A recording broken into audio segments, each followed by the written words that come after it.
Bonjour et bienvenue dans ce 5e épisode des meilleurs matchs de l'histoire à la WWE. Alors oui, je sais, ça fait des mois, de longs mois que je n'ai pas sorti de nouvel épisode. Je pense que ça se voit d'ailleurs. Vous m'en voyez désolé. Alors la raison est simple, il y a en fait plusieurs raisons. Premièrement, j'ai mis beaucoup de temps à trouver la tenue de cette vidéo. Et deuxièmement, j'ai eu pas mal de petits soucis du genre, j'ai perdu le script et j'ai dû le réécrire intégralement. Oui, j'ai perdu le script. Allez, ne perdons pas plus de temps, je suis impatient de vous faire découvrir certains des meilleurs matchs de l'histoire durant cette fois-ci la PG Era. Installez-vous confortablement, on va maintenant faire un voyage dans le temps. Mais, c'est quoi ces couleurs pas sorties ? Ah, c'est beaucoup mieux comme ça. Bienvenue en 2008, bienvenue à une époque où la crise des subprimes a ébranlé l'économie mondiale. Bienvenue également à une époque qui a vu fleurir les tout premiers smartphones. Et enfin, bienvenue dans une époque où le catch était plus populaire que jamais en France, notamment grâce à la génération NT1. Bienvenue surtout dans une ère où la WWE décide de changer de cap et d'axer sa stratégie sur les enfants. Et ce changement est arrivé d'une manière assez brutale, si bien que beaucoup de spécialistes appellent cette première partie de la PG Era la Kids Era. La WWE a tout simplement effectué ce choix pour des raisons de business et notamment pour contenter l'un de ses partenaires, le fabricant de jouets Mattel. Globalement donc, la PG Era est une ère qui s'étend de 2008 jusqu'à aujourd'hui. Mais on peut quand même discerner plusieurs étapes dans l'évolution de cette ère en plus de 10 ans. De 2008 à 2013, c'est plutôt la Kids Era dont je vais vous parler aujourd'hui. Suivi par la Reality Era dès 2014, où la WWE entame une nouvelle réflexion stratégique, avec l'arrivée de nouvelles stars et du WWE Network par exemple. Et puis la New Era, mise en place en 2016, où les deux brands sont séparés et où des partenariats très juteux sont venus accompagner une révolution dans le catch féminin. Mais globalement, depuis 2008, la WWE reste PG. Et d'ailleurs, PG en fait c'est l'appellation donnée à un programme qui est tout public. Par exemple, la nouvelle promotion de catch All Elite Wrestling est classée TV-14, c'est-à-dire qu'elle est déconseillée aux très jeunes enfants, donc pas PG du tout. Mais à l'aube de 2020, les choses semblent bouger du côté de la WWE qui veut rendre son produit un tout petit peu plus mature. Mais finalement, pour beaucoup, cette ère est synonyme de baisse de qualité du produit WWE. En effet, il y a depuis 2008 moins d'action sur le ring puisque l'accent est plutôt mis sur le côté entertainment. Et pourtant, vous allez voir que cette période nous a offert au moins 2 des meilleurs matchs de l'histoire de la WWE. Et on va découvrir ces matchs maintenant. Et pour démarrer ce retour dans l'histoire des matchs absolument fantastiques, je vous ramène en 2008 pour l'événement WrestleMania 24. Alors oui, je triche un peu puisqu'à ce moment-là, la WWE n'était pas encore PG, mais pour quelques mois, on va pas trop chipoter. Le Nature Boy Ric Flair est un trésor du catch américain. Véritable symbole, il est considéré par beaucoup comme l'un des plus grands heels de tous les temps. Un personnage anti-Hogan qui symbolise avec lui la montée en puissance du catch dans les années 80. Et en 2008, le Nature Boy arrive au terme de son immense carrière. Celui qui codétient le record de championnat du monde avec 16 consécrations officielles est donc sur le point de tirer sa révérence. Et pour tirer le rideau sur la carrière de Ric Flair, la WWE va être ingénieuse en termes de storyline. L'idée de base était de hyper un petit peu la fin de carrière de Ric Flair pour que ses adieux soient légendaires. Et devinez quoi, ça a marché. Vince McMahon confronte Ric Flair sur le ring de Raw en janvier et lui explique que sa prochaine défaite sur le ring mettra définitivement fin à sa carrière. Il affronte successivement Randy Orton, Edge, MVP au Royal Rumble, puis Mr. Kennedy à No Way Out. Il terrasse tous ses adversaires et à l'approche de WrestleMania, il va choisir lui-même le catcheur qu'il désire affronter sur la plus grande des scènes. Et il demande à Shawn Michaels, Mr. WrestleMania himself, de l'affronter dans le plus grand des shows. Et l'affiche a de quoi faire saliver. 2 légendes face à face sur le ring. Mais on se demande alors à l'époque si Ric Flair âgé de 59 ans va être à la hauteur d'un tel match. Et pour rendre ce match encore plus légendaire, Ric Flair est intronisé dans le Hall of Fame de la WWE la veille de ce WrestleMania. C'est donc le tout premier catcheur et toujours le seul en date à avoir été introduit dans le Hall of Fame en étant toujours actif. Et sur le ring, un véritable chef-d'œuvre. Et les deux catcheurs démontrent tout leur talent sur le ring. Et une énorme psychologie entoure ce match. Shawn Michaels qui hésite à terrasser celui qu'il a toujours admiré, et Ric Flair qui veut prouver que malgré son âge avancé, il est toujours capable de tenir tête à une autre légende. Et ce final inoubliable, tellement d'émotions en quelques instants.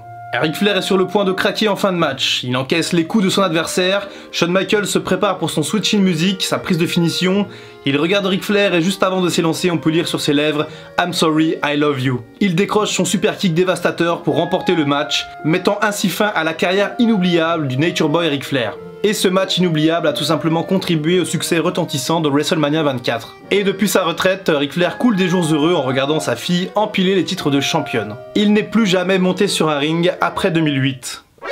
Nani ?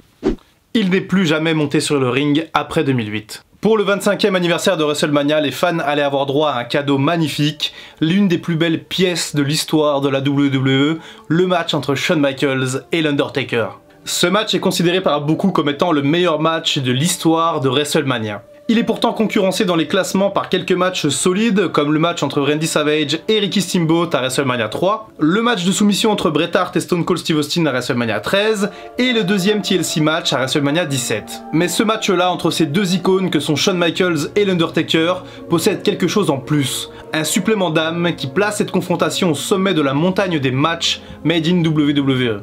En 2009, l'Undertaker et Shawn Michaels sont à leur apogée. Le Deadman reste sur 2 matchs fantastiques à WrestleMania contre Batista et Edge, tandis que Shawn Michaels performe toujours fréquemment à un niveau incroyable. Et puis ces deux catcheurs se sont déjà affrontés de nombreuses fois. Leur rivalité a démarré en 97 et ils avaient déjà eu de solides matchs entre eux, notamment un Hell in a Cell en 97 et un casket match en 98. Mais revenons-en à WrestleMania 25. L'histoire de ce match, c'est que Shawn Michaels est en compétition avec JBL et Vladimir Kozlov pour savoir qui ira affronter le Deadman à WrestleMania. Il bat les deux catcheurs et obtient le choix d'affronter l'Undertaker dans le plus grand des shows. Et Dieu merci, hein. La construction de la rivalité n'était pas forcément palpitante, mais ce qui allait se passer sur le ring allait tout simplement être magique. Ce match transpire la perfection et déjà au niveau des entrées, les fans sont tout de suite mis dans l'ambiance. Shawn Michaels, entièrement vêtu de blanc, semble descendre du ciel pour nous faire grâce de son talent, tandis que l'Undertaker quant à lui arrive par le sol, à la manière d'un mort-vivant et bien entendu intégralement habillé de noir. Et le contraste est alors saisissant. On ne peut pas nier que la série d'invincibilité de l'Undertaker à WrestleMania ait représenté pendant des années l'attraction numéro 1 du plus grand des shows.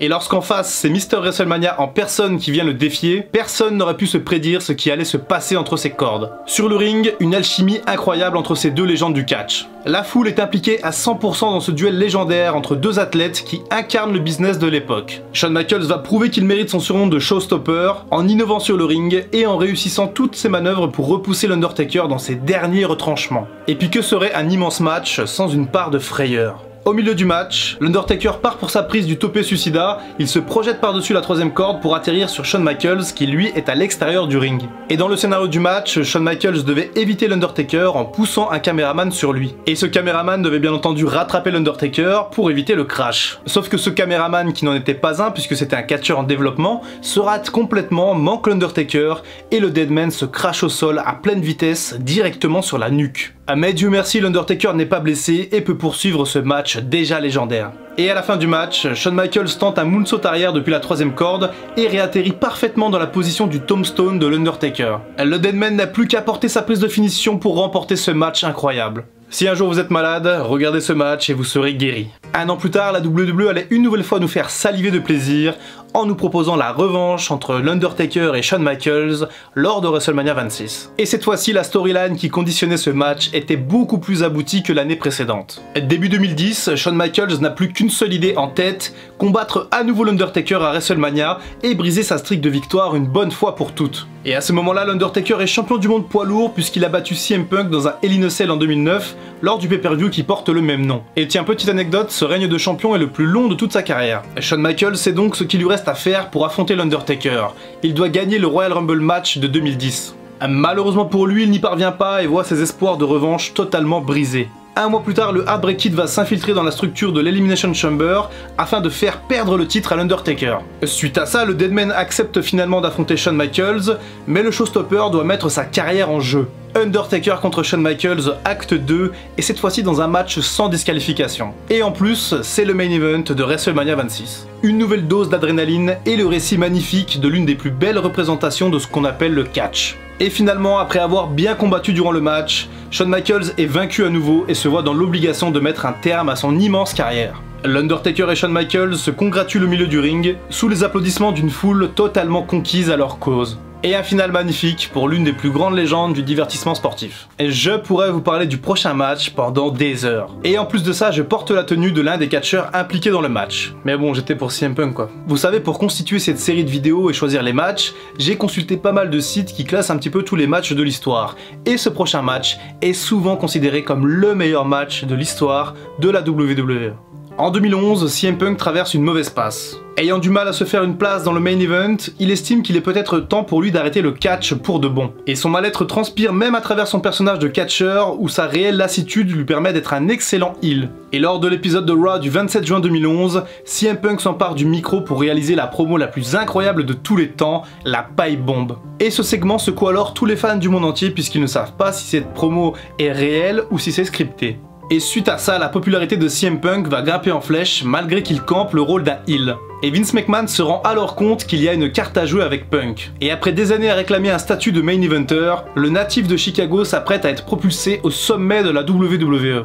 La promotion quant à elle capitalise sur ce succès et organise un match pour le titre de la WWE entre John Cena et CM Punk lors du pay-per-view Money in the Bank 2011. Et ce match se déroule à Chicago, dans la ville natale de CM Punk. Il faut savoir qu'en 2011, la WWE était assez prévisible et les surprises étaient assez rares durant l'ère PG. Et pourtant là, les fans ne savaient plus quoi penser. Était-ce vrai? Était-ce une storyline? Eh bien, un petit peu des deux en fait. La WWE s'est servi du contexte tendu avec CM Punk pour en faire ce qui représente peut-être la meilleure storyline de son histoire. Et nous y voici le 17 juillet 2011, CM Punk s'apprête à rejoindre le ring face à John Cena, alors que son contrat se termine dans quelques jours dans la storyline comme dans la vraie vie.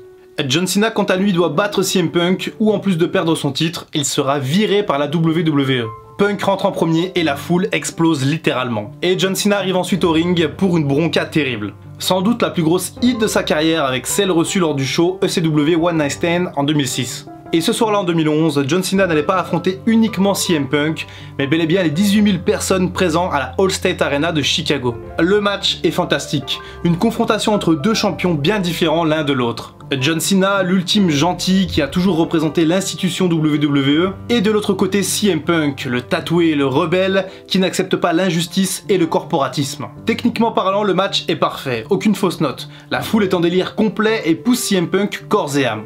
Elle refuse alors de voir John Cena conserver son titre. Et à plusieurs reprises on pense voir CM Punk gagner le match, mais Cena se relève, le suspense est à son comble. Vince McMahon et John Laurinaitis s'approchent alors du ring pour s'assurer de la victoire de John Cena, ce qui rajoute encore un petit peu plus de psychologie dans ce match. Mais John Cena, un homme d'honneur qu'il est, refuse cette aide et explique à Vince McMahon qu'il veut gagner sans tricher. C'est à ce moment-là que CM Punk surprend le champion avec son GTS et le couvre pour remporter le match. Chicago explose de joie, CM Punk exulte et Vince McMahon est blanc comme un mur. Il appelle d'ailleurs Alberto Del Rio pour qu'il utilise sa manette du Money in the Bank, mais rien n'y fait. CM Punk quitte l'arène en passant par les tribunes devant une foule conquise. Ce match a d'ailleurs longtemps représenté le dernier match 5 étoiles à la WWE. Et il ne sera rejoint qu'en 2018 grâce au match NXT entre Johnny Gargano et Andrade Cien Almas. La dernière pièce de ce puzzle des matchs légendaires se déroule en 2012 lors de WrestleMania 28. Et pour clore d'ailleurs cette liste, quoi de mieux que d'avoir deux mastodontes du catch enfermés dans un Hell in a Cell. The End of an Era, la fin d'une ère. Une appellation mythique pour un match qui l'est tout autant. L'Undertaker, le Deadman, le Phenom, face à Triple H, le Game, le cérébral assassin, le King of Kings. Mais revenons en arrière pour découvrir l'histoire palpitante de ce match. Après avoir triomphé deux fois de Shawn Michaels lors des éditions 25 et 26 de WrestleMania, l'Undertaker revient à Raw le lendemain du Royal Rumble 2011 après plusieurs mois d'absence. Il monte sur le ring et retire son chapeau quand soudain le thème de Triple H se lance. Le roi des rois fait son retour lui aussi après 10 mois d'absence. Les deux hommes s'observent puis fixent le grand panneau de WrestleMania 27. La 27e édition de WrestleMania allait déjà nous offrir une revanche entre Triple H et l'Undertaker, 10 ans après leur match de WrestleMania 17. Le match de 2011 est un no holds bar et il est assez intense. L'Undertaker parvient à vaincre Triple H grâce à une prise de soumission, mais il quitte l'arène sur une civière alors que Triple H quitte l'arène vaincu, mais toujours sur ses deux jambes. Et puis l'Undertaker ne fait plus aucune apparition pendant un an. Le Deadman revient pour réclamer un match revanche à Triple H, qui est entre-temps devenu chef des opérations à la WWE. La storyline est captivante puisque The Game refuse cette revanche, puisque même s'il a perdu l'année précédente, il a terrassé l'Undertaker sur le ring. Et le Deadman provoque alors Triple H en lui rappelant que son meilleur ami Shawn Michaels a sacrifié sa carrière pour briser la streak, sans y parvenir et qu'il avait beaucoup plus de courage que son meilleur ami. Triple H revient alors sur sa décision et le match aura bel et bien lieu dans un Hell in a Cell. Shawn Michaels est désigné arbitre spécial et on se retrouve dans le ring avec les trois superstars les plus respectés de l'époque. Trois catcheurs formidables qui ont ensemble traversé les ères de l'histoire du catch. Et la tension était palpable. D'un côté Triple H qui rêvait de briser la streak de l'Undertaker, et de l'autre le Phenom qui était revanchard après s'être fait dominer l'année précédente. Et au final, tout pouvait arriver, surtout avec le Heartbreaking Shawn Michaels en tant qu'arbitre spécial. Et cette fois-ci c'est l'Undertaker qui s'acharne sur Triple H, voulant le punir pour l'humiliation subie lors de leur match précédent. Mais malgré ça, on a plusieurs fois cru à une victoire de Triple H, et notamment après ce switch-in musique dévastateur porté par Shawn Michaels. Mais le Deadman relève une épaule à 2/3 et la foule explose. Triple H est abattu tandis que Shawn Michaels est submergé par ses propres émotions dans un coin du ring. L'Undertaker vient finalement à bout de Triple H après un match mémorable, la streak est intacte. Les trois hommes se congratulent et repartent au ring ensemble en se soutenant mutuellement. Une image incroyable et la fin d'une ère à la WWE. Voilà, c'est tout pour cette liste de matchs consacrée à la première partie de la PG Era, j'espère que ça vous a plu. On se retrouvera bien plus rapidement cette fois-ci pour l'épisode 6 qui sera consacré à l'ère Reality. Et qui sait, peut-être que je pousserai la série dans ses derniers retranchements en sortant carrément un 7ème épisode. Bon et tiens, pour me faire pardonner par rapport au délai entre les épisodes de cette série, je vais vous faire un petit cadeau. Je vous offre tous les accessoires de John Cena utilisés dans cette vidéo. Alors du coup, il y aura 2 concours, donc n'hésitez pas à venir me suivre également sur mon Twitter, mais je vais quand même vous faire gagner une tenue ici sur YouTube. Alors pour jouer c'est assez simple, il suffit de répondre à cette question: en quelle année Jeff Hardy a commencé à utiliser sa gimmick de Willow? Et si vous n'avez pas la réponse, vous pouvez aller voir du côté de mon dernier retour sur l'histoire consacré à la carrière de Jeff Hardy. Voilà, c'est tout pour moi, n'hésitez pas à faire péter le compteur de like pour fêter le retour de cette série mythique. Et quant à moi, je vous retrouve très bientôt pour une prochaine vidéo. C'était Dr Wrestling, prenez soin de vous.